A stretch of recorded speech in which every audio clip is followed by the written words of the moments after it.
The next story is AT&T.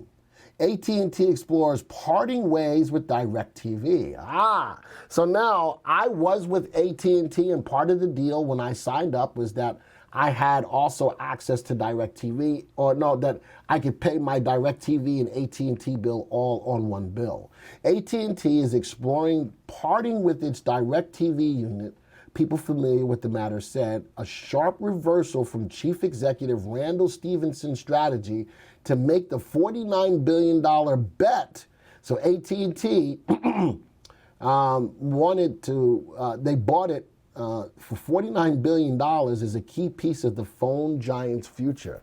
That could play havoc on both AT&T but really on DirecTV, right?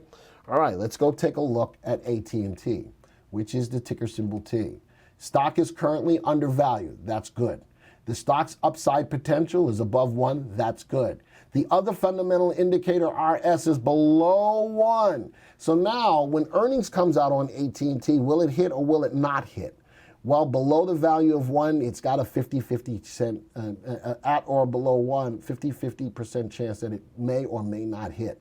The higher above 1 it is, the more consistently I know or predictably I know that the stock will hit or exceed its earnings.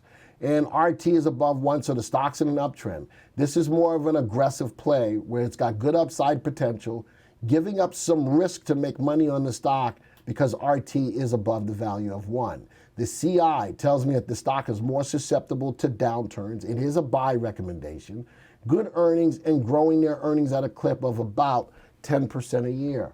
Now, it does pay dividend. It's got a dividend safety of 54, even lower than Verizon's. So knowing that it does pay a dividend, the safety is okay.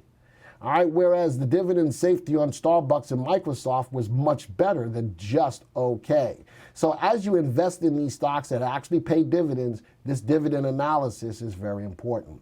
Let's go take a look at the graph. Excuse me. There it is. It is running higher. So right now, as AT&T is moving higher, thinking about dumping the DirecTV, I guess that news might have affected adversely. Let's go put on a 3-month graph. Big spike down in earnings. Remember, it's forecasted earnings. Our earnings is forecasted. Running up now a little higher. Stock is moving sideways. The 3 and the 8 have crossed bearish, but looks like we might have a level of support, and let's see if the stock has the ability to hold that level of support and start bouncing back up, taking out the 3-month high. But let's at least wait for the 3 and the 8 to go back positive again before you think about buying it if you're not currently in it. Thank you for taking the time to watch this video. Now, if you're new to the software or would like refresher information about the software, click on this Getting Started video right here.